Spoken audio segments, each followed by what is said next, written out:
Hey everybody, it's Kate Quinn. Welcome to Sew Steady's Facebook Live on Sundays with me. And can you let me know if you can hear me, if you can see? I'm going to do a couple of quick adjustments and double check the camera and the sound. So I always appreciate your help if you can let me know that you can see well and you can hear well.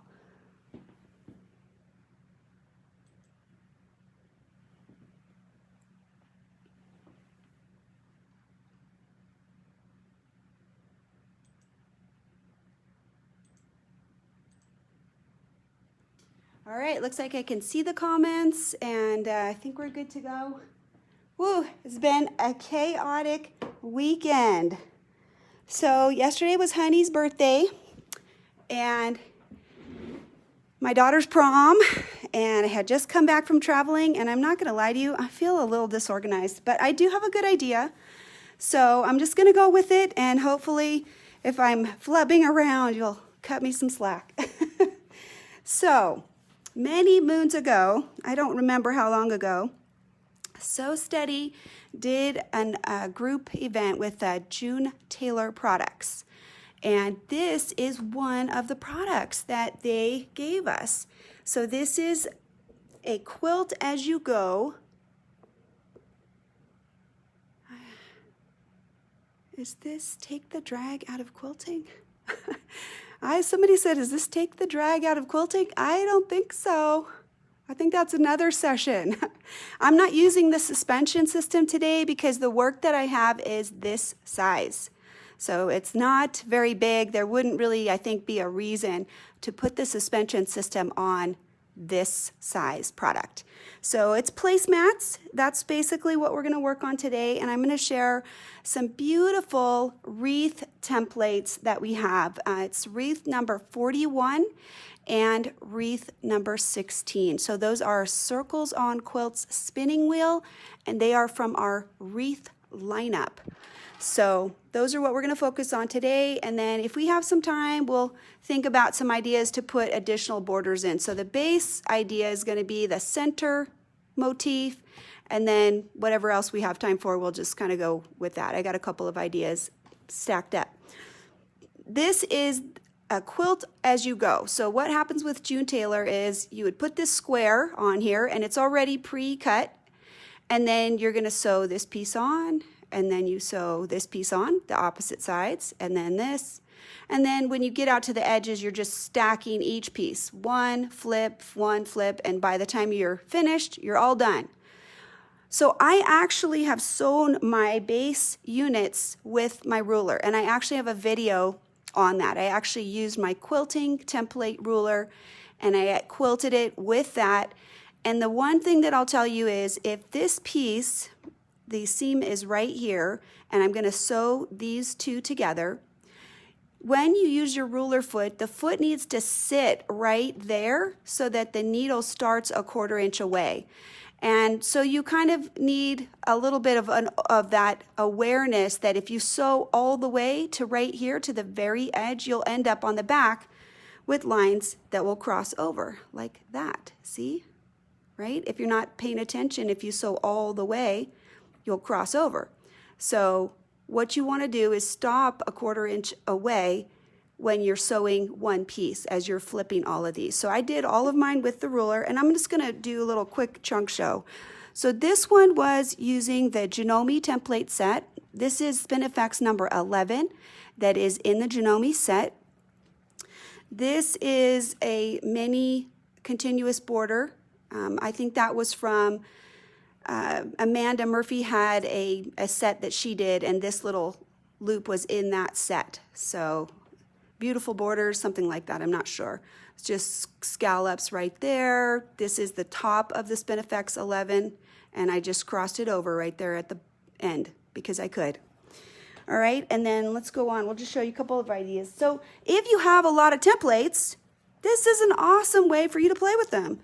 I use my feather here to make this border, and I just tipped it so that it would fit in there, and I just stacked them up, and I went around the corner and finished out. And so that was one border. And then in the red, I've just got some straight lines, right? nothing fancy there, and some circles, and I just kind of centered one of them so that these would be cut off. And this is the 4-inch arc, and again, just a little tessellated triangle on the end.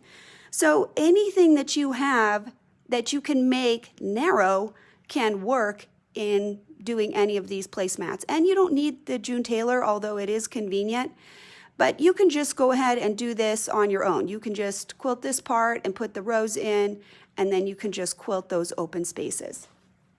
Okay, so here is one that features the 6-inch spiral, and I love this. I want to show it because this is not centered. I really like using that 6-inch spiral from the sampler set where you're not centered right in the middle, and it kind of has that asteroid look, you know, like a starburst. So I always enjoy that. And then this is the back-to-back. I don't know if you can tell, but like you sew this way like this, and of course it makes a circle, right? So, and then this is just the 12-inch arc, and then I just echoed it. Can you see that? So there's just one arc, and then I just tipped it on this side to keep it at a 1/4 inch. And you can see it's a little wonky because, you know, you're making a bigger than 12-inch arc. And this is your feather. I'll flip it over so you can see it a little better. So just, you know, simple little feather on the back. Really on these, it's fun because you can see the quilting really well. And that's one of the things that I think is a good learning adventure for people, is that you can play with that. If you have, you know, different templates and you just want a little opportunity to see what their potential is, you just have a little strip there, right?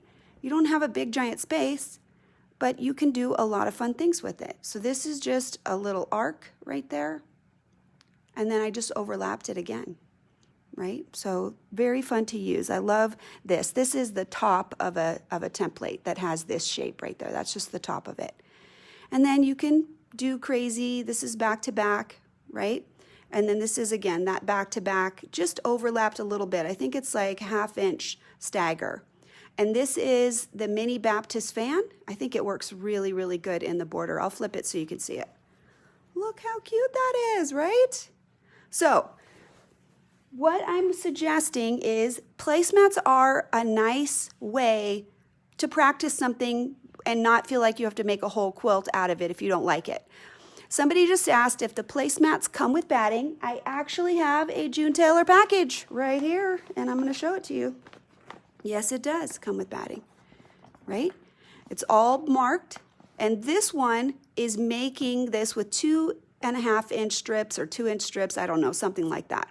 And all these pieces are pre-cut, and then you just line this piece up, and that's how you edge this. If I wanted to quilt this all as one unit, you could sew all these pieces together separately, put that piece right in the center, and then quilt it all as a larger entity, because this is a nice big space for a larger wreath, right? But then the batting is all the same size, and then you just have the directions for cutting it.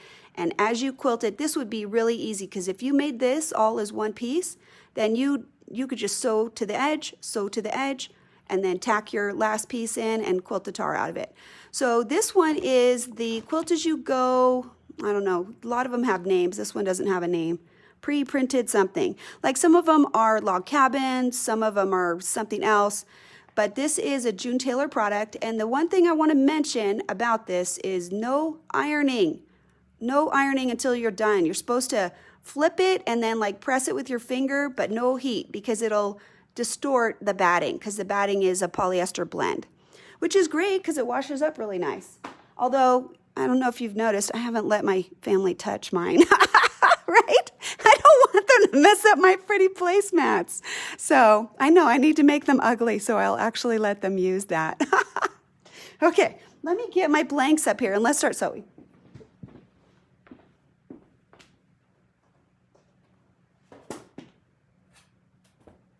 All right, I got two. Some are cuter than the other. This one has crazy food fabric. That's why I picked it. It's red and gold, and it is so fun. Look at this. Eggs, right? And happy chickens at the same time. This is the same fabric. I just cut it apart. It was strips of different funny things. And then it has one that has like little baby chicks. It's a little macabre, but okay. So this is Quilt As You Go. So this piece is about 6.5, I guess. It's not quite 7. And that could just be me. I'm not sure why they're not a standard size, but I decided because of this size that I was going to find something that was 5.5. Whatever template I was going to use, it was 5.5. That'll give me a little bit of room out here in case I want to do an echo or put anything else in here. And I know that that 5.5 size will fit. So the first design that I have is 12 reference lines required. Okay, so 12 means we're going to use the 6-point crosshair. And this is the wrong one, is it? Yes, it is, wrong one. Oh, let's see. Oh, no, it was the right one. I'm just crazy. Okay, let's put that up there. And I think you can see maybe there's some like little splotchiness on there. What this is spray basting. When I put this first piece on, I sprayed it, and that spray baste has been on there for a long time, so it'll probably wash out. I'm not worried about it. Even if it didn't wash out, I wouldn't care. They're probably going to spill food on it anyway. All right, so let's get this lined up and square up all of our corners as best we can. So it's a little bit wonky, but we'll do the best we can. So we're just trying to get it centered. So when you look at this corner right here, I'm trying to align both sides of that and have the same amount of distance from the actual corner, because this is not quite squared up as much as I would like it to be. All right, so let's get our chocolate liner and let's get that marked and we'll get sewing.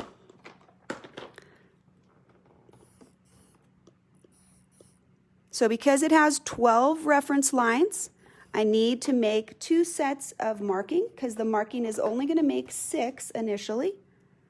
Okay? So when I do that, it's very important that I have a good center marking. So I'm going to do that first. Okay?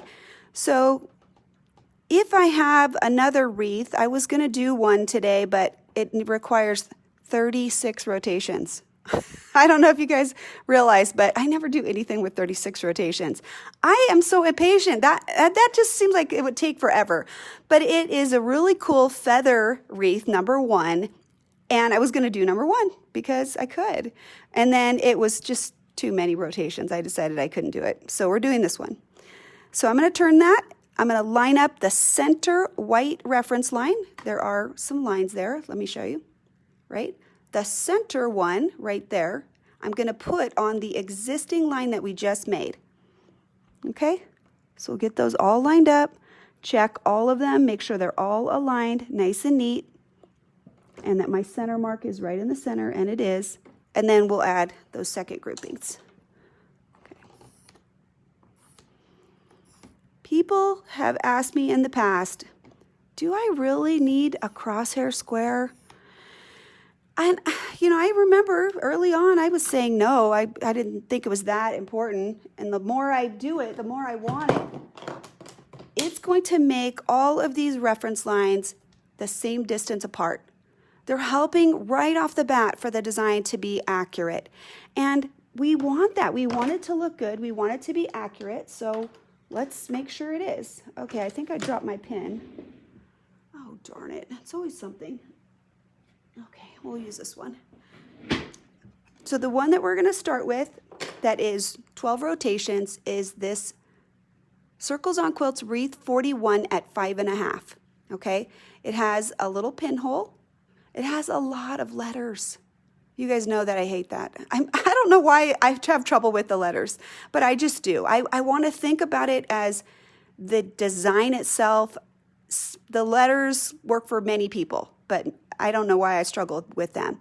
So if you want to use the letters, the design is written right in the handout, and it literally says, so from here to here, etc.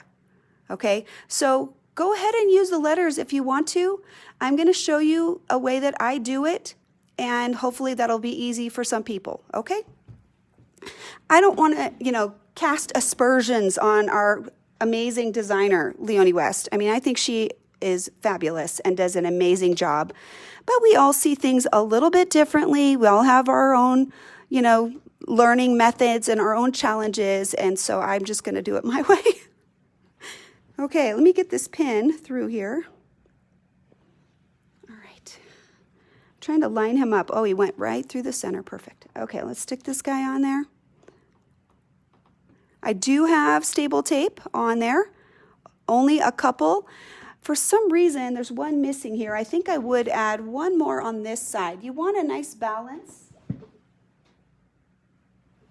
That way, when I'm shifting, turning, moving, things are staying in place. So I'm just going to stick another little one. When you put your staple tapes on, they go on the bottom for these, right? This is where I can read the word Westalee, nice and clear. And the grips go on the back. I usually use about 4, and I do want mine to be a little bit closer to the template. I don't want them out here far away from the design because I want to hold where the cutout is. Okay? All right. So notice that I have a nice, easy alignment right there, each one of these, and I'm going to put my foot at A, and I'm just going to sew around.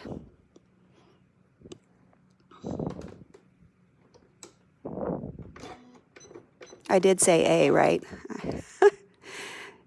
But that's a good place to start, right there in the corner. So I'm trying to pick up that bobbin thread that is a little bit short and being very ornery again. I don't know why I struggle with that, but I really do. My fingers are just not as nimble as they used to be. After my car accident, I felt like I could not pick up tiny threads anymore. I just can't feel them. All right, so let's get this up and we'll get sewing. On the back, I have variegated thread, just for fun. Both of my threads today are cotton. I actually have YLI machine quilting cotton on the back, and I have King Tut on the top. Okay, so here I'm going to sew to D. Okay, and you can do this either direction. You can sew backwards or you can sew forwards. What I want to do is I actually want to go to C and stay there. Okay, and then I can just rotate this. Let me show you. We just sewed the one aligned right there, so I'm just going to rotate to the next one. And I was at C before, and now I'm going to sew forward, and I'm going to go to D. Okay. So right there, go a little slow as you go around that outside curve. Touch so you can close it. And I'm going to just come all the way back down to C. Okay, so I'm going to do every one of my leaves just like that. I'm going to start from C. I'm going to sew A and back. So you'll note that most of mine are going to be double stitched. So if you follow the letters, you won't necessarily have to do that. If you follow the directions that are in Leonie's package, she kind of abbreviates that. I don't mind it because I want that extra thread. Okay, so now I'm at C, so I'm going to rotate and I'll line up for the next one. This is the perfect spacing right here for me to connect. It's exactly 1/4 inch, and I can literally see that alignment. And as I sew now from D down to C, I'm closing the circle, but I'm not backtracking along the circle at all. So there you go to C, and now we'll go and finish up that. Easy over that little hump right there, okay? You could fly off the handle right there, right? So stopping at C, and then rotate to the next line. And again, when we sew to C at this point, we're going to close out the circle, and then we're only doing that part one time. Okay? So close it, back over that little hump, nice and easy, and down to the bottom. All right, and we'll turn it. Each time getting aligned. I'll get these out of here. Got a little bit of thread hanging out. And I'm going to just bring my tension down just a little bit more. I can see that it is pulling up maybe a little bit more than I want to. I did test it earlier, but you know, don't not adjust it. If you see there's a problem, go ahead and adjust it right away. I think some people are like, oh, you know, I just adjusted before. If I do something different, it might look, what, better? That's okay. Adjust it. It's fine. Next line, we're going towards C, and we'll sew the entire lobe. So you can see this one is going to sew out pretty fast. One of the things that I like about this number 41, we have multiple sizes, and you can actually stack them on top of each other. So if I have another bigger size, I can leave the same pin in, and I can put that bigger size and just sew down to this existing design, and then rotate and do the next one. So you can put rows of this beautiful fan, like one row, another row, another row, another row. So they come in all those different sizes. And I love that. I think that would be a really, really fun way to do it. And another thing that I like about it is the fact that I can actually flip these over and I can make successive rows go opposite directions. There's nothing that says that all of them have to go in this same pattern. The way that I'm showing you this right now, this is kind of curving in that direction. Well, if I flip the template over, I can make it curve in the other direction. So you could have one row going that way and the next round going that way. Lots of fun to play with. So this might be one of those templates that might be fun for you to go ahead and put stable tape on both sides. Remember that if you use stable tape on the front of a template, it's a little bit more difficult to see the markings when you're trying to line things up, right? So if I flip this over and I have this center line right there, when I flip it over, that line is on the top. And it's going to cast a little shadow because it's above the fabric. So that's just something to keep in your mind. It doesn't mean that you can't do that. It's just about being a smart user and knowing that it's going to look a little bit different, and maybe you'll have to do a little bit more work in order to get it to have the look that you want. Ooh, I love it. I think it's going to be good with this extra thread here because it's the same color. There's not a lot of contrast between these two elements, so that double thread is going to be great.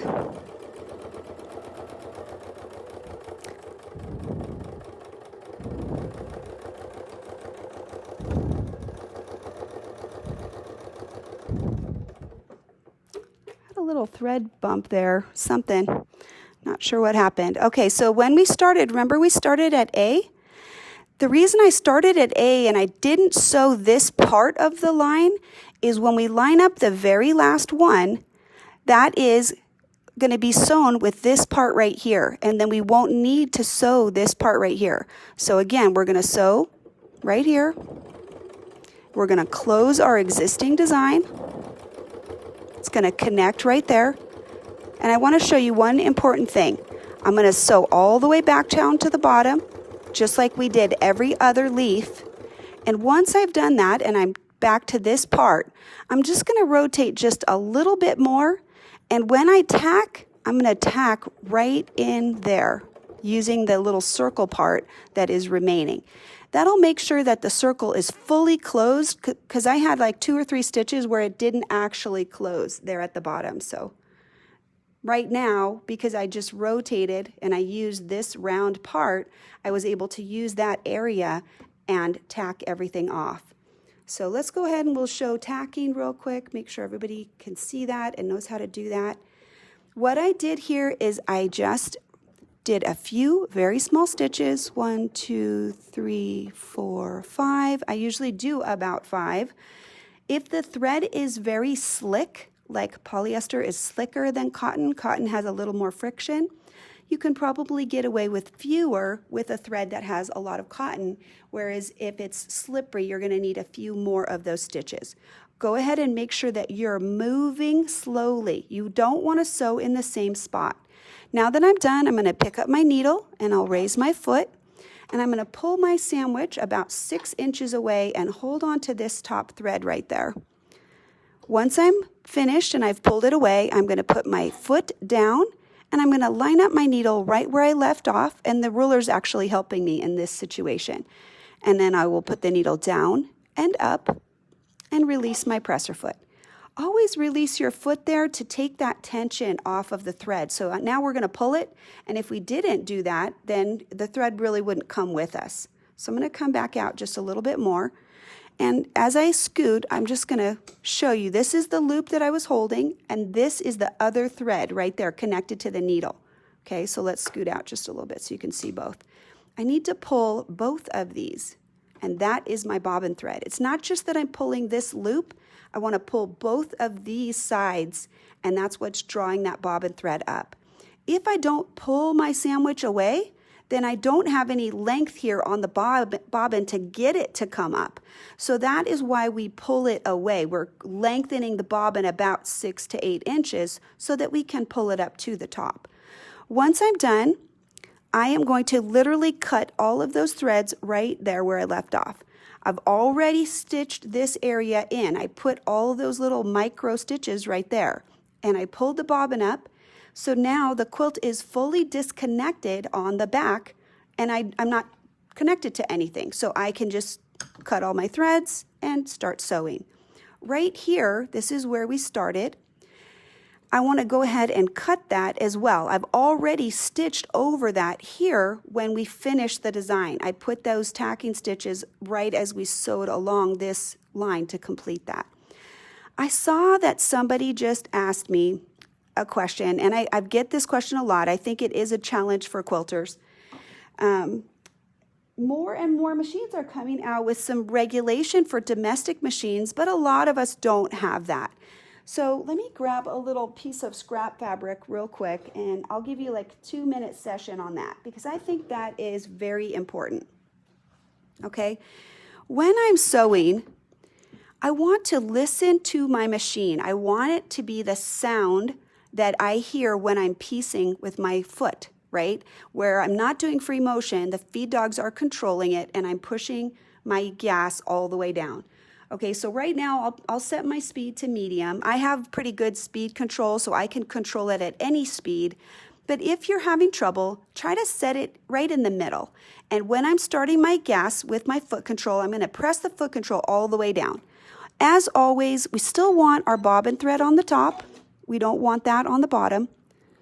Okay, so I'll just pull that up. And I want you to try to listen, okay? That is too fast, right? For me, that's going to make my brain frizzle. Let me go ahead and lower it down a little bit. And now I'm going to press it all the way down again. This is a nice sound. I can move easily. I'm not fighting with the machine. It doesn't make me feel anxious.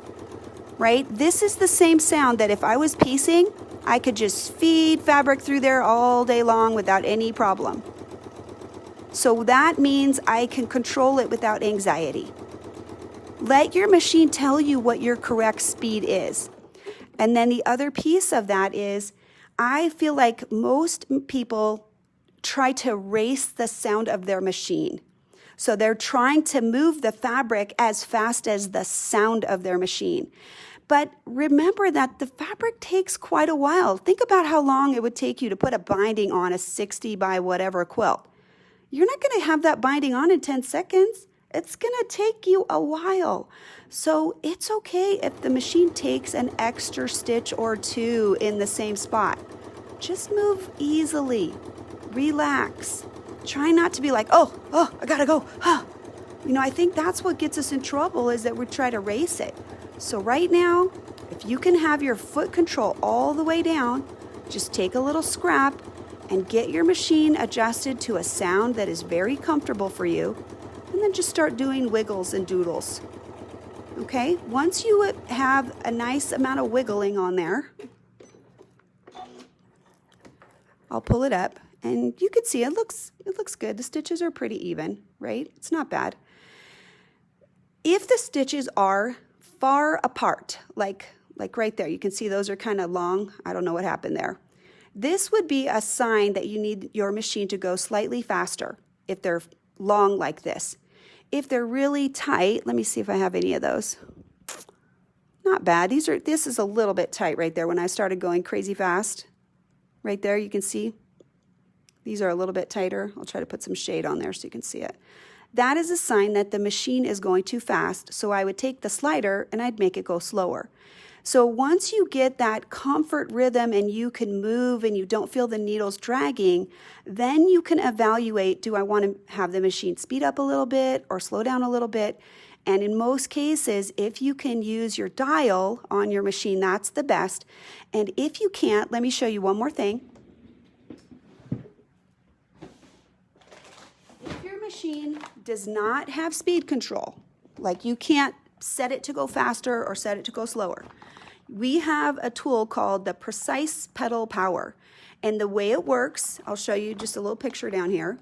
This attaches onto your foot control, and this dial can be dialed up or down so that when I press down, then it can only go so far. So I can control the speed with this little leg by making it longer or shorter. This does not prevent me from going any speed that I want because of the design. I can actually tilt my foot to the side and avoid this and make it go faster if I want to. So you still have the ability to go any speed that you want, but if you wanted to control your quilting speed, this is a really great tool. So for those machines that don't have speed control, this is an option that a quilter, somebody in our industry developed to solve that problem of not being able to control your speed. Okay, so that is a So Steady product, and it's out there. The reason mine is still in the package is because I have speed control on all of my machines, which I really like, so we're very fortunate. Okay, so let me show you. This is our Circles on Quilts spinning wheel wreath number 41. We got sidetracked, but I think that was important. So let's go out just a little bit. Make sure that we can see it. This is such a pretty design. In addition, one more thing that you can do with it. Let me grab my package.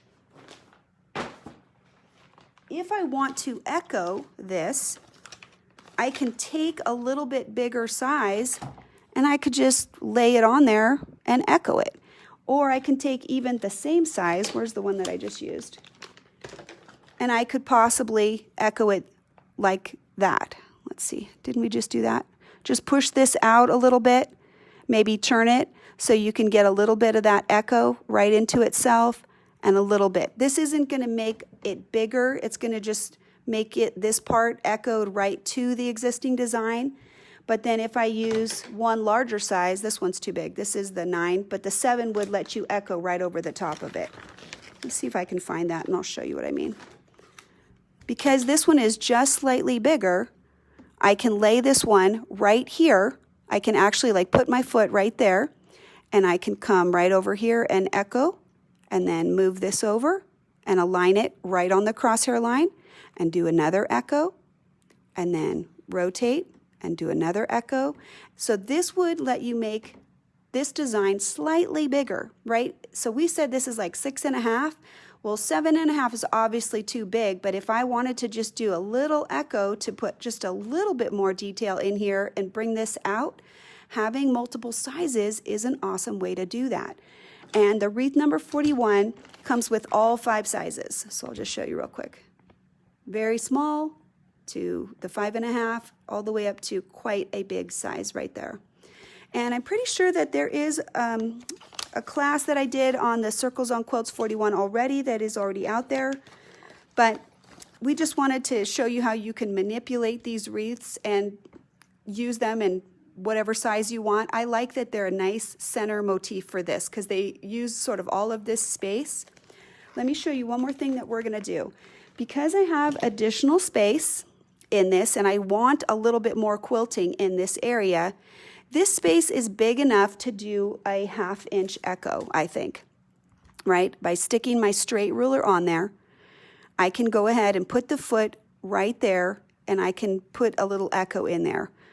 Let's see if I can do a 1/2. It might be a little tight for a 1/2, so we'll do a 1/4 inch echo, right? Don't start in the middle, okay? Just start somewhere on the straight and I'll pull the fabric up, the thread up, and I'm going to line this up right with my needle. So this is hanging out. I'm going to tie this off at the end, and I'll line this up right along the existing area. And since we're doing a 1/4 inch here, we're actually going to be using the foot as the guide.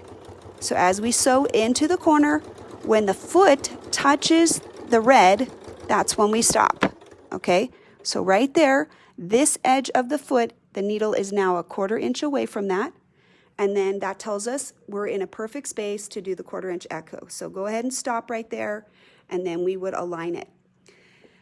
What I'll do real quick right here is I'm going to just line this up. I would put this right on this existing line right here. I'll show it to you.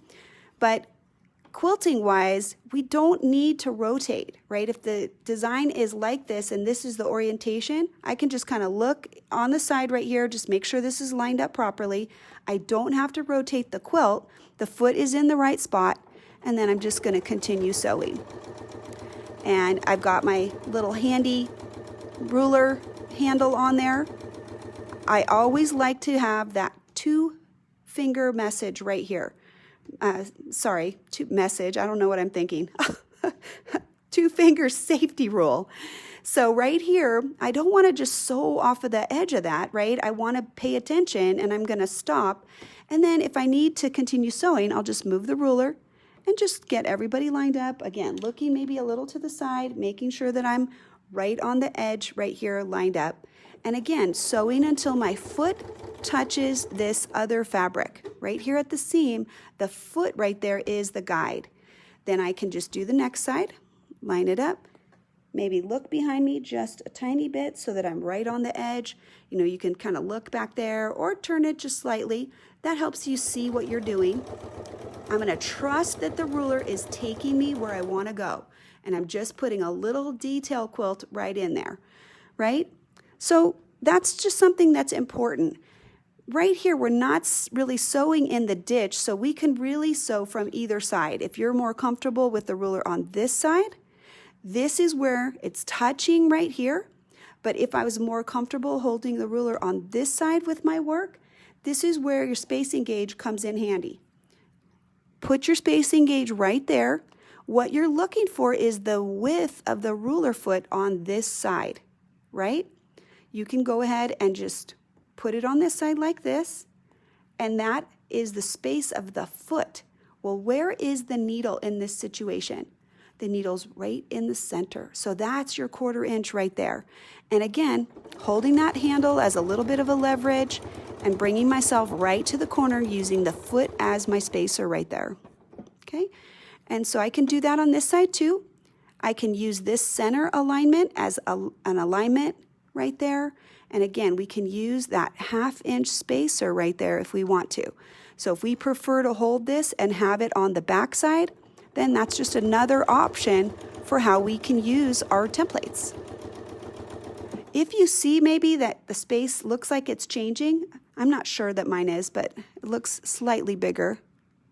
No, I guess it's all right. It's just maybe an optical illusion.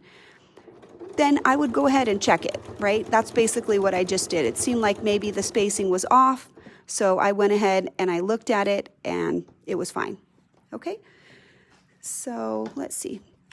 So Kathy Dewey, I saw your message. You can email me anytime you want to.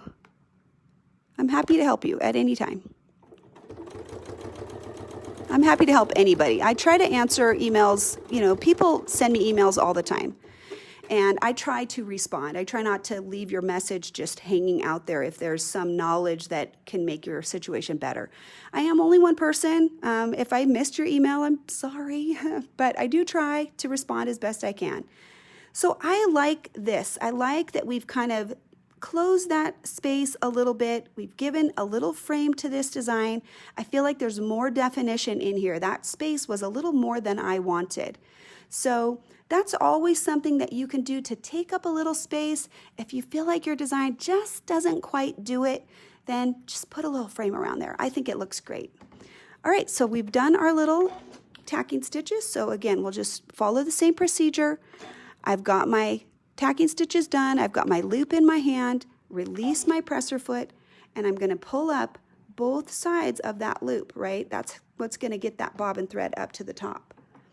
I can cut that, and then I'm released from the bottom, and I'm ready for my next design. This area right here, we did sew over that. We literally sewed beyond our start point. So I can just cut that, and I know that that's not going to come out at all. All right, let me cut some threads here.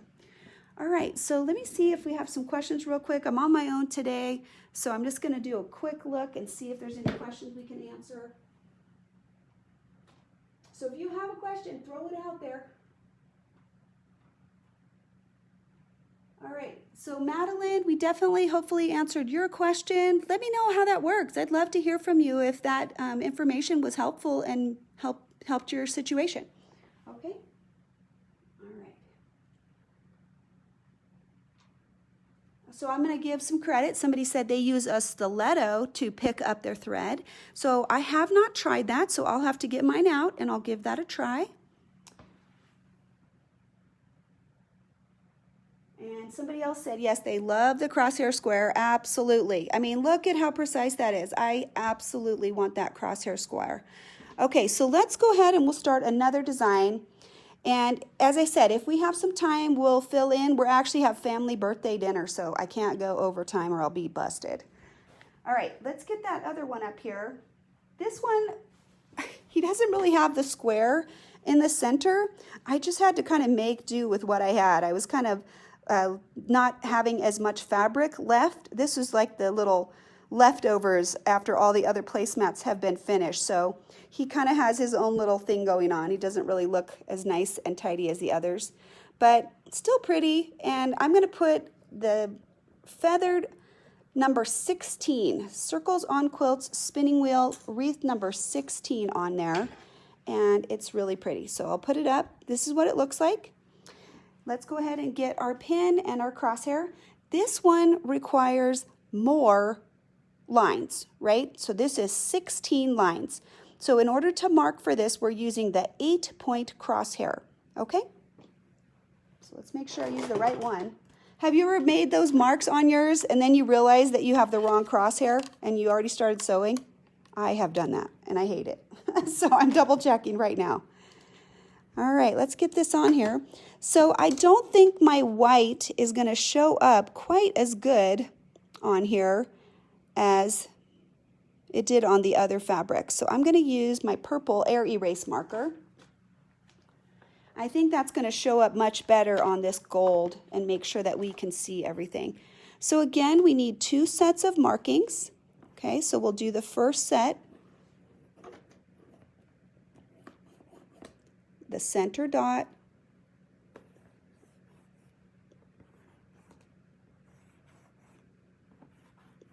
okay, now there is a line right there, I think you can see in the camera, and it's in the middle of each of these.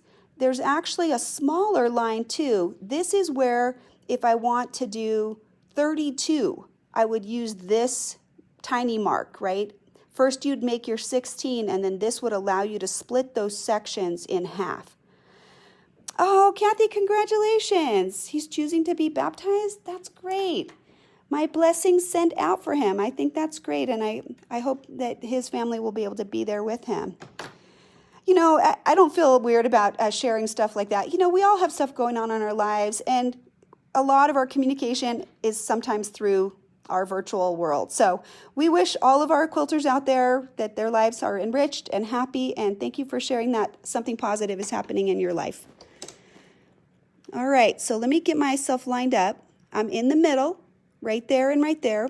I've got those white lines aligned on those purple marks, and then we'll just mark the lines in the middle. That's going to give us our 16 lines so that we can make this design nice and easy. Okay, now this is a small crosshair. I do, of course, have the larger one.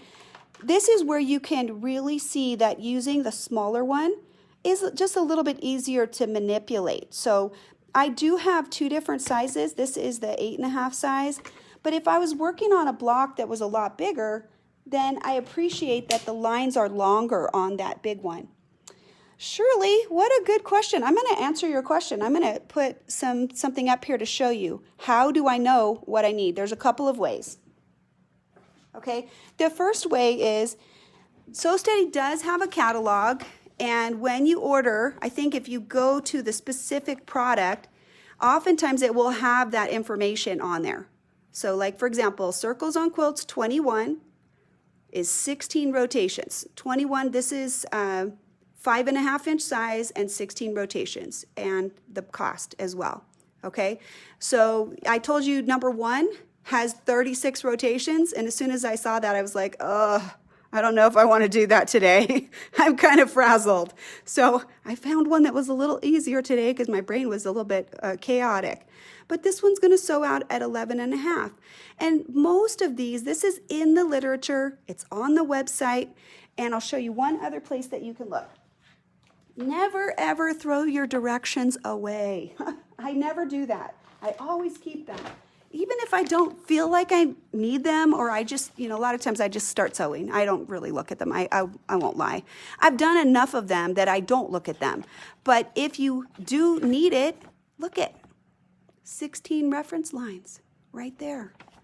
Circles on Quilts, wreath number 16.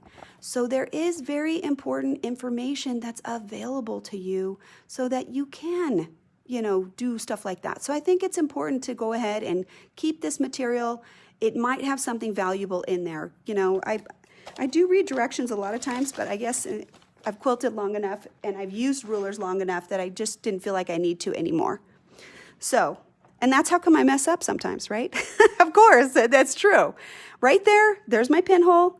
I'm going to get that pin in. All right, so I think that was Shirley. We answered hers. Mary Engelbright colors. Oh, I love her colors. Yeah, they're great. This was just a scrap that I had from Korea. I had like 2 yards of it, and it was just crazy. And I'll tell you the truth, my style, my personal color style, this is very far from it at this time, but I think it's fun. It's crazy. So sometimes you got to jump out of your comfort zone and use what you have, right?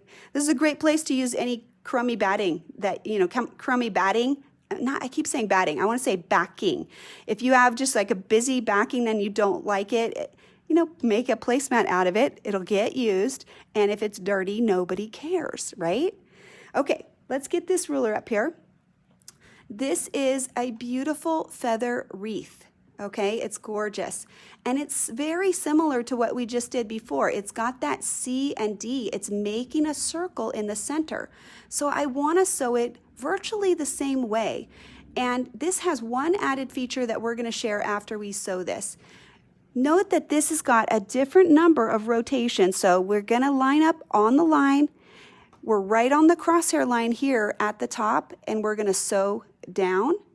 And then we're going to rotate. So I don't even really need to do the D initially. I'm going to do it as we rotate, just like we did the other one. All right. So right there is my A. So who remembers what we mentioned when we did the last one? We said that we could flip this over, and what could happen if we flip it over, if we flip the template over? Oh, your comments are flying. Let's get down to the bottom so I can see if you're answering. All right, nobody answered. You tried 3 different air erase markers recently, and they only lasted about 10 seconds.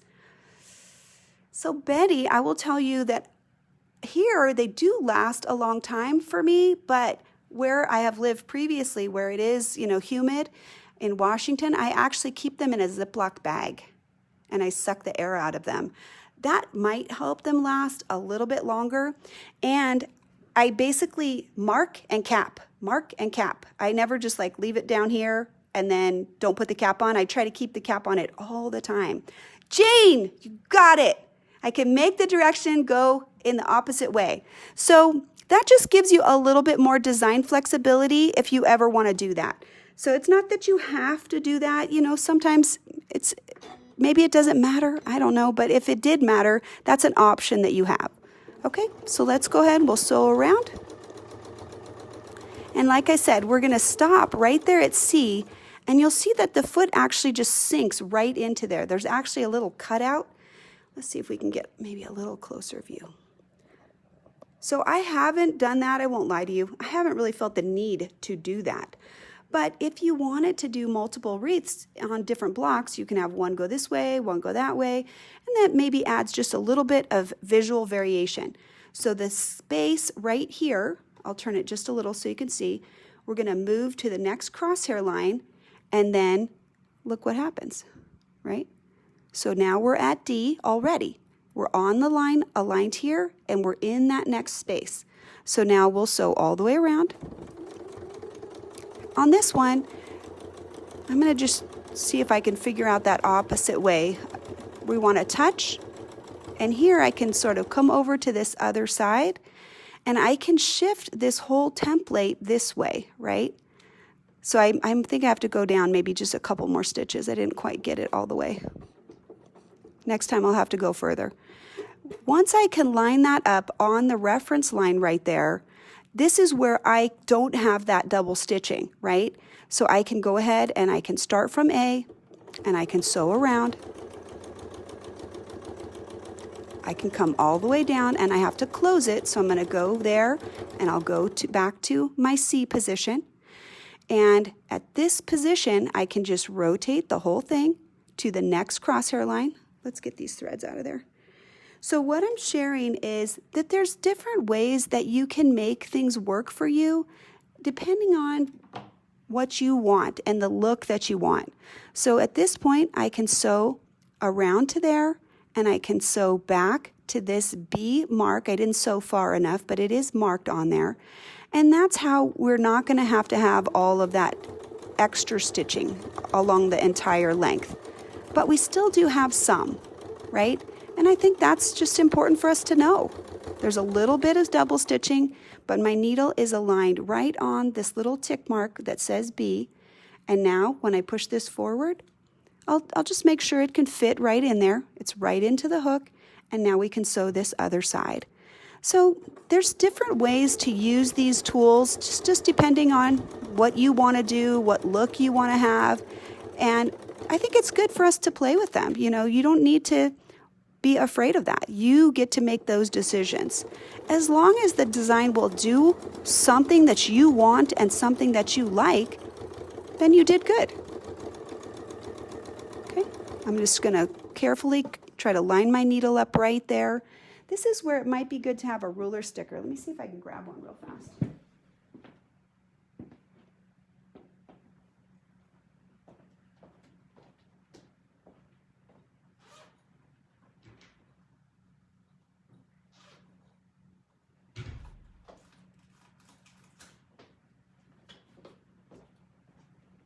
Sorry, they were just a little bit far out of reach, so I had to take a few extra steps to grab them. But I think that I want to put it on, not just for you, but also for me. It is hard to see it. And what I'll do is I'm going to put the little tip of the arrow right where that little mark is. In fact, I'll take it off so I can actually mark it more readily. I'll show you what I mean. There we go. We can put it back on, don't worry. Okay, right there. And I'm just going to put that right there. Try to line it up exactly on that spot as best I can so that I can see where I need to stop. This could be very, very valuable when you have a little bit of glare on there, so it's really helpful. All right, now the question is, can I get it back on there? I don't know. Let's see. Let's try. Let's get into the foot first, and then we'll get that on there. There we go. Okay, so we did that last one. We should be right and A. We'll get lined right up on the reference line, and off we go. So at this point, we're going to sew this one all the way back down to the bottom.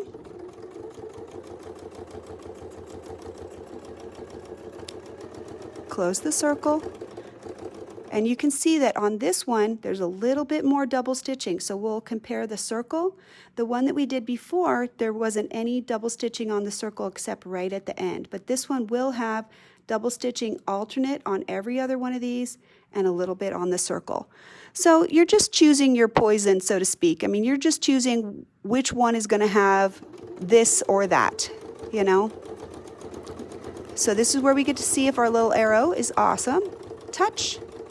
And go back to the arrow and line it up right on the needle. So we're trying to get this aligned right there.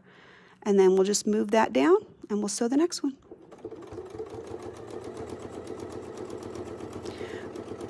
for these designs, I think it is absolutely critical to have the crosshair square lines.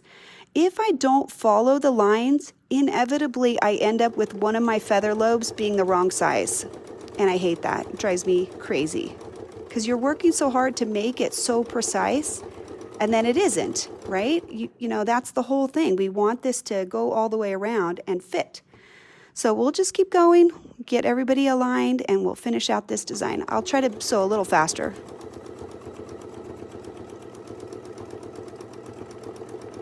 Okay, I'm actually going to speed up my machine just a little bit.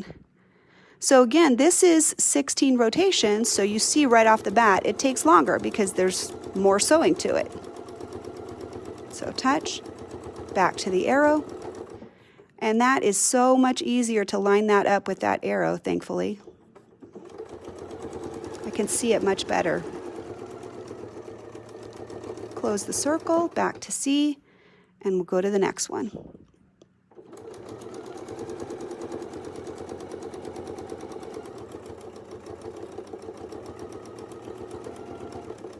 So right there on the arrow, and then it doesn't want to go. So I'm going to actually take one stitch up. Nice and easy. I don't want to be too crazy. Right there. It was just a little tight there in the rotation, so I just sewed one stitch right up the line so that I could get lined back up on the template. Close the circle and back. And we're almost done. This will be our last one right here. So right there is our 1/4 inch. I'm just going to pull these threads right here and kind of tighten them up a little bit.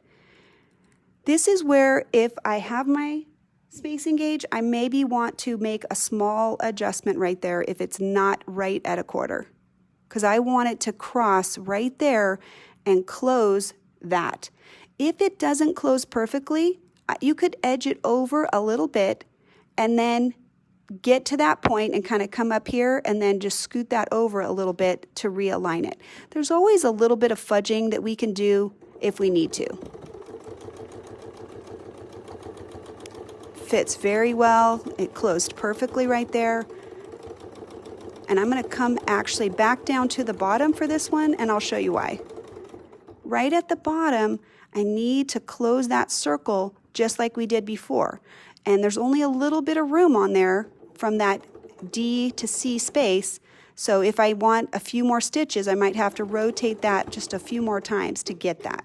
So now all of my little tacking stitches are done. Okay, and I'll just kind of come out through that little opening right there. I want to be right back in the same channel, right on the circle, needle down and up. I'm going to just pull these threads now. That'll get that bobbin thread up. Can you see that? And then we'll cut that. I'm going to actually pull this out just to get that out of my way. Everybody's cut, and then we'll cut our initial lines as well. All right, this template has one more unique feature. Let me clean up some of these threads that are plaguing me here. All right. Oh, I love it, you guys. It's so pretty. Look at that. Isn't that gorgeous? You actually get this kind of cool star in there. That is just an illusion from the crosshair lines, but wouldn't that be cool? Right? If this came down and you had this like kind of line like that, that isn't what it's going to look like, but it kind of looks like a star, right? So if we could put those straight lines in there, that would look cool too, right? All right, so let's pull that out. People ask a lot of times about the hole, so I just go like that. If I had a little bit of water, I might just put a little dot of water right there just to let that fabric relax and retract and cover that hole. Let me turn it over. I want to show you something.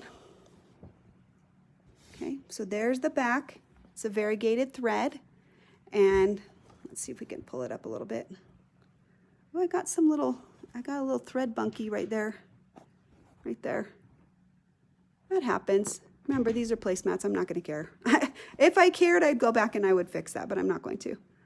All right, so this is that kind of a swoop that you get with this feather where it's almost rotating. And that's something that will be fun if you had them going the opposite direction. Let me pull that template back up and let me show you one additional feature that it has. So this is that echo feature right there. So we can actually line this up. Let's see if we can line it up on the crosshair line right there. Oh, I shouldn't have taken my pin out though. I should have left that in there. Let me put it back in. So much for not making a big hole, right? Because I'm just going to put it back in. I forgot that I needed the pin. Yeah, so don't take it out until you're done.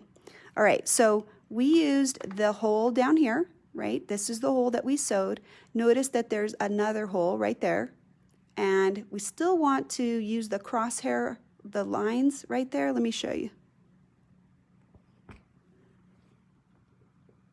Okay.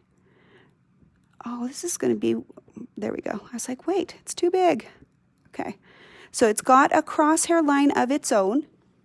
Let me show you. I got to turn it up so you can see. Okay, so there's the pin.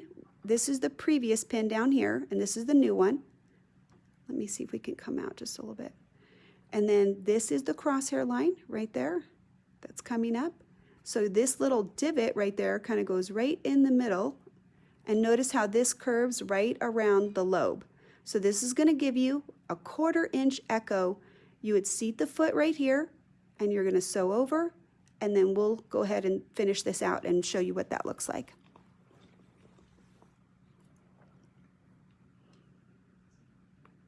So yes, I have a crosshair line, but I'm going to try to make it line up actually on the sewn feather. If the feather is on there and the crosshair line doesn't fit perfectly, remember that the crosshair line is going to go away and the feather won't, right? So I'm going to try to make these fit a little bit more right onto the feather itself. That little V, I want that right in the middle, and there's my feather lobe right there. And now I'll just rotate that to the next one and try to line it up right there, right in the middle of those two little feathers.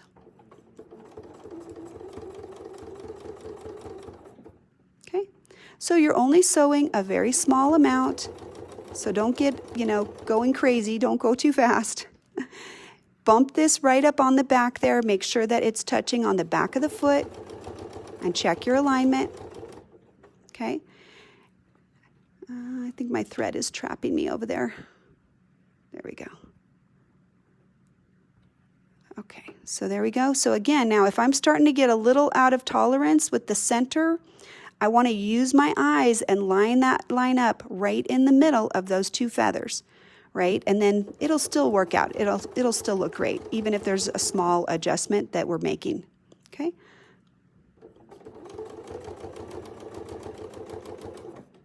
I kind of wish that I could move and sew at the same time so I could just keep going, but that's not going to give you the design. Make sure that you just let your needle stop and then you reposition each time, and you're going to get a beautiful, nice echo right there. So again, this is 5.5 inches. I'm going to just try to sew a little bit, like 2 stitches right here, because I need it to go a little further so I can get on the line. Right here now, I'm aligned. It was a little bit off, so I just fudged it by 1 stitch so I can kind of get back on the alignment. I think this would make a really cute border too with this little, use the big one, the large 16 wreath, and then just make this as like a little bracket. I think it would look awesome. Might be hard to line up though because it doesn't have any straight line alignments, but I think it would look awesome. Donna McCauley has a little arabesque template that's kind of like that, that makes a very, very cute little bracket design, and it is really pretty. All right, we're almost all the way around.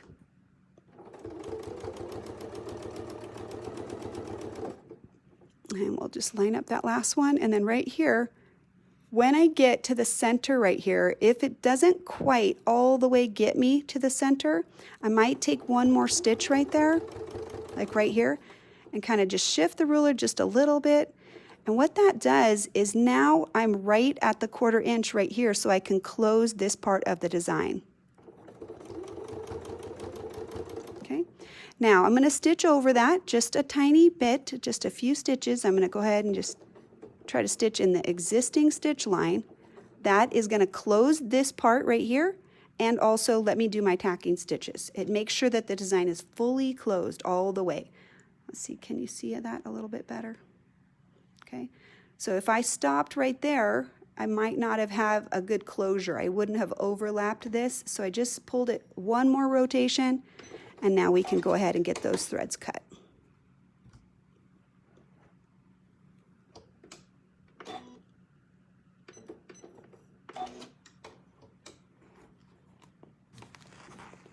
So there's that bobbin thread right there. Now I'll cut that and we'll be all set.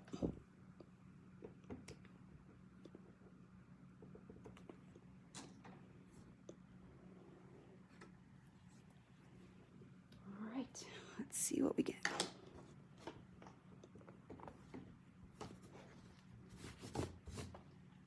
Oh, I love it. I love feathered wreaths. These ones are easy. They really, really look so clean and pretty. Let's come out so you can see the whole thing. Ooh, sorry, I need two hands. I'm gonna just back it up just a little bit so we can actually see more of that, see the whole shape, like that. So this comes in those multiple sizes as well. There's a 5-piece set, so you have a 3.5, 5.5, 7.5, 9.5, and 11.5. And again, those are all designed to fit into that space, right? So if you have a 5.5, it'll fit into the 6-inch. This 1/4-inch echo is going to make it fit right to 6 if you put that 1/4-inch echo in there. So I always want to think about, do I have enough room to actually do that? So you can just sew this part and you can decide on the echo later. Something else that is very cool that we can do with this, I can put another echo, right? If I put the bigger one on the same pin with the echo, I can space another echo further out, and I can put another echo on there. And I'll just lay the template on there so that you can see what I mean. This one is the 1/4-inch echo, and this is for the 5.5. Okay, so let's get one more.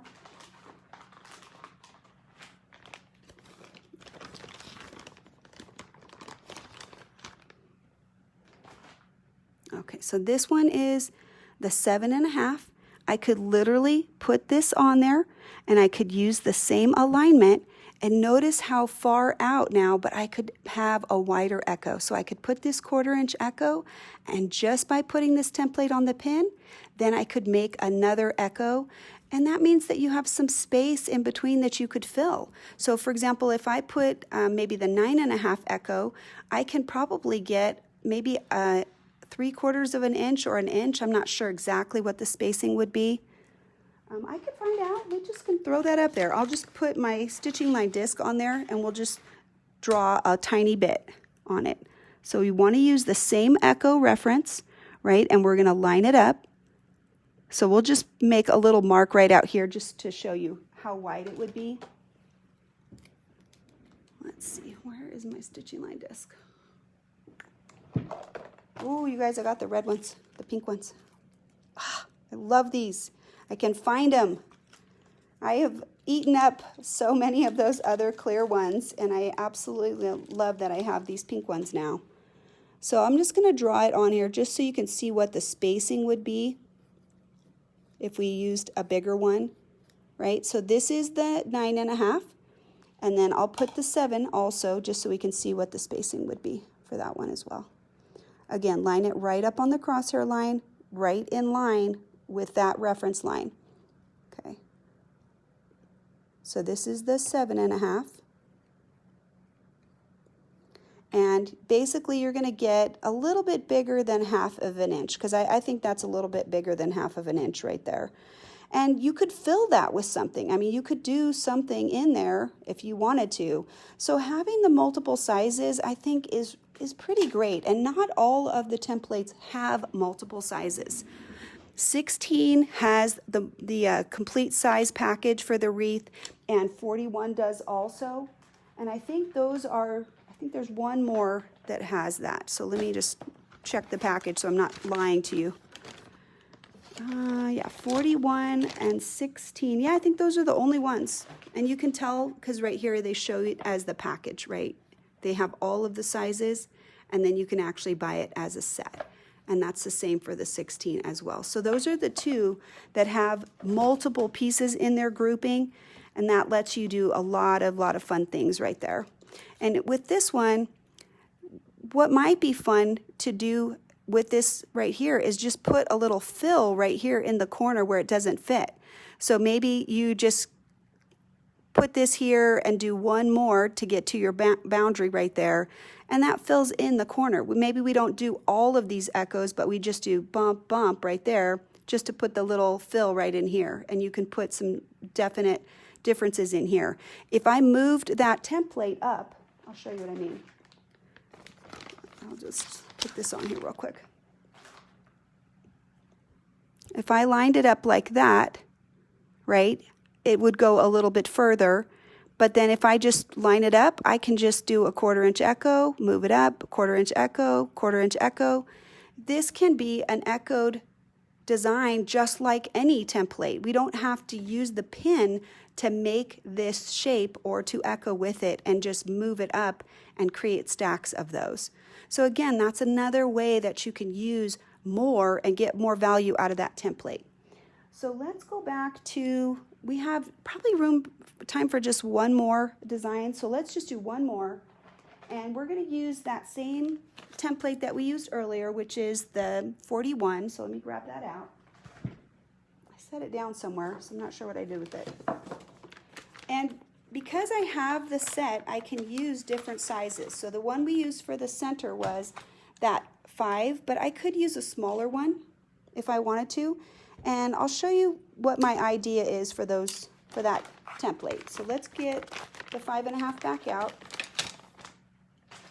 I've got all these border spaces and lots of different room. Let's use the other one because I think I want it to show up a little better. I don't think it's, well, let's see, can we do it on this blue? I think we'll do it on the blue. Okay, that'll definitely make it show up really well. All right, so if I want to put this in, let's see, I think we want to go this way. I guess I did it opposite when I did it before. I turned it that way. I can tip this so that he fits right in there, so that this is a 1/4 inch or less. So again, let's get out our little stitching line disc, and I'll just do like 1 or 2 iterations so you can see how I plan it, right? It could go off the edge, I don't care. What I want is to make sure I won't sew outside the boundary. So if I am going to, I'm going to tip it down just a little bit more. And I basically want the needle position right here so that this little hook is right at the stitch line right there. Okay, so I can sew. I'll do my little loop right there. And then I can come back down to where this crosses over. So I'm going to lift this up so you can see it. See this little line right here? This is going to line up with that line when we make it in a straight line, right? So let's go ahead and we'll put that little line in there. Okay, right down to the bottom, and then I'm going to come up. I can literally take this and just walk it straight over like that. And if I need to adjust the angle a little bit so that he's not going to sew outside, then I can do that, right? And you want to sew both sides. So sew this side first, and then do the next side, and come back to that little mark, and then come over. And again, adjust the position if you need to so that you're not going to sew outside the boundary. Do the bottom first, and then do the top. Okay, and then come to your little spot right there. Bottom, and then the top. And this is basically what you're going to get. You're going to get sort of this little leaf in there. And you can leave this part off if you want and just do the top, but I think it has not enough definition, right? So let's go ahead and we'll just sew that out because we can. I think we'll do it on that other side, right?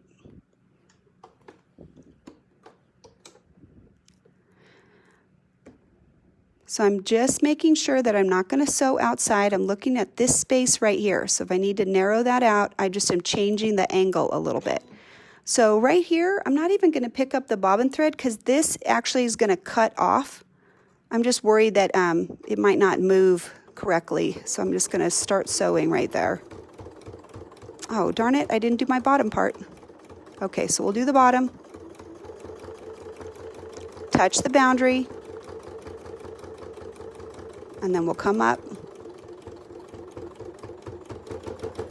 and all the way down. Touch the boundary and then just come up a few stitches and you'll be able to walk this one straight over. Let's get these threads out of there, right? And what we're looking for is less than a quarter up here and trying to get maybe this part right on the end there. So again, sew the bottom in first. I have a tendency to forget that part, right? Down to your boundary. And then you can sew the top of this. It's kind of like a feather a little bit, and then come up a few stitches, not too many, and then line it up again, and you can always change the angle. And if you needed to, if you needed one more stitch, maybe you didn't feel like it was perfect, just move up one stitch, and then you can get the correct adjustment. So sew the bottom, right to the seam boundary, and then back, and off you go. Okay, few stitches up to the top, and then just scoot it over and line it up. So it's got perfect 1/4 inch right here, spacing right there. I'll try to get you in. Looks like a chicken head. It's perfect for this, right? It looks like a chicken head. Oh, funny. Hang on just a second. Well, I'll change it up. I have some more ideas about what I was going to do after I sewed it out. I'll show you my picture. But it's kind of like a feather leaf almost, right? A little bit. And right there, I can't quite get down to the border, so I just took 1 or 2 more stitches to make sure I could. And then make sure I'm not going to cut into my top boundary. Right to the boundary there. Back and up to the top. Now, I'm going to tell you something that I'm going to do right now. I'm right on the edge of this quilt, and I still want to kind of get this last part in here. So, actually, right now, I can because the stable tapes are on the top.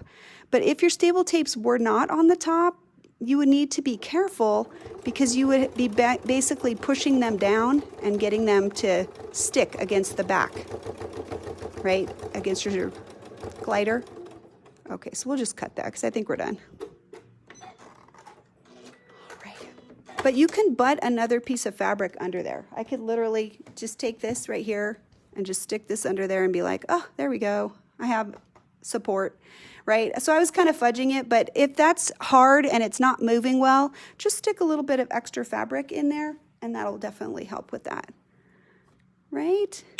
Doesn't that look cool? It's kind of weird, but fun. And this is going to get cut off right here a little bit, so this is actually outside the boundary right here because this is about 1/4 inch. This is the cut line right there, so it's going to be taking off about that much. These are all a particular size, so when I'm done, I'm just going to square them up so that basically they're all the same size. And the other idea that you could do is, as you're stitching in the ditch right here on this, I was thinking I could just go like this, and then ditch it, and then vein, and then ditch it, and then vein, just like that. And that kind of makes it look a little bit more like a leaf, so that it has more of a leafy kind of a look to it, right? Instead of just sticking them out there by themselves. And, you know, if you wanted to, you can always put some flourish in here. You can just be like curl and then travel, curl, travel. So we can change this border to be, you know, as elaborate or not elaborate as we wanted, right? We don't have to make it just be that leaf. We can put other elements in there just for fun. But the template is easy to use to get that. Right? I mean, I'm not sure I could make mine all the same But once I have the framework and I have the space, then I can easily use those as the guide and fill those in. So don't discount the value of my chicken head, right?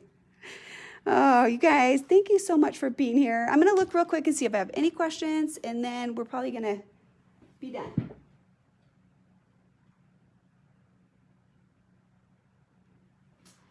Joyce had a good question. She asked me, how do I judge what size do I need? I know this is 1.5, right? Well, I could make this be smaller. So like, let's just use this space right here. It's the same amount of space right there. And I can put the smaller one on, which is the 3.5. Let's pull that one out. Get our little baby. Hang on just a second. He's hiding in the bottom. Okay. So this is sewing out at 3.5.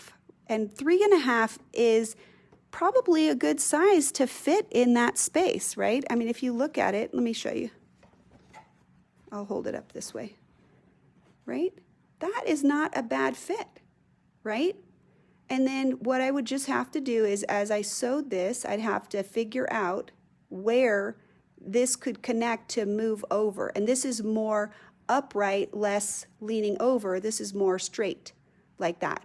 And you could use any kind of reference lines. Like you could keep this parallel to the seam right there if you wanted to. You could put an arrow that said right here that you're touching the seam right there. You could put an arrow on this side to say where you're stopping. Now I think this and this are aligned. So if I sewed this one like this and I came back up to that point, then I should be able to just walk that over straight. So it's not that I know what size, I'm making it fit, right? I'm playing with it, and I tested it on paper. I literally drew this little design right here. This, what I did, I drew it on paper in a 1.5-inch strip because that's how big this strip width is. And I understood that if I tilted it enough, I could get it to be the right tallness, for the strip. And I play with that a lot. Like I play with using the top of a template to just align on the seam here so that you only get the top, right, in a little triangle. So paper is really your friend, and those stitching line discs are hugely valuable to give you that potential. That way, you're not putting it on the quilt and deciding, oh, wait, this doesn't work. I already knew before I sewed it that I could make it work. So that's something that I think is really powerful. Love these little colored ones. They're awesome. Okay, you guys. So I will go back. Is there a ruler list? Steve and Norma Kaufman.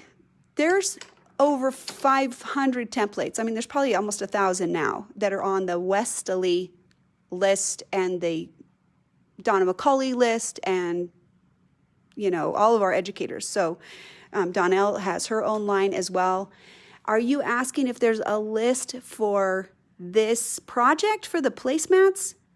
The answer is no. I'm literally saying, okay, I have a space right here. What can I put in there? Oh, rummage through my drawer and find something and put it in there. The goal for making these samples is, for me personally, to try and use as many rulers as I could possibly use. Try to make each row different and use my template in a different way. But you don't have to do that. You can make them the same template. If you wanted one that was all feathers, you could just do different feather things with one placemat. So the goal for me, as far as connecting with you guys out there, is that this is a good way for you to practice using what you have and seeing if you want to augment with what you have with something else. If you just felt like you couldn't get the variety with what you had, then maybe you want something else to put a little bit more fun ideas. So I have lots of little borders. I have the 1-inch border loop, which would fit perfectly on here. I have clamshells that fit perfectly on here. Feathers can fit on here. Little circles. The other ones that I was planning to show you if we had more time. I think the back-to-back on the narrow would fit perfectly. This one's only a 1/2 inch, so this would be fun to make, lines along the length of that, just curvy lines like that. So lots of fun opportunities. Just play with what you have, and if you saw something unique and you would like to know what it is, you can let me know. And if I can remember, I'll tell you. So have a lovely weekend, and reminder that in March I do have a couple of weekends that I'm traveling, and I don't know if I'll be able to have virtual content those weeks. So I'm going to the Boise show on like the 14th, 12th, 13th, 14th, 15th, something like that. So I'll probably be gone that Friday and that weekend. If I have time to do some virtual content ahead of time, I will. But if I don't, I may have to just skip that weekend. So keep track of your Sew Steady postings. I'll try to make sure that they know when I'm gone. Okay? Have a great weekend, you guys. Happy quilting.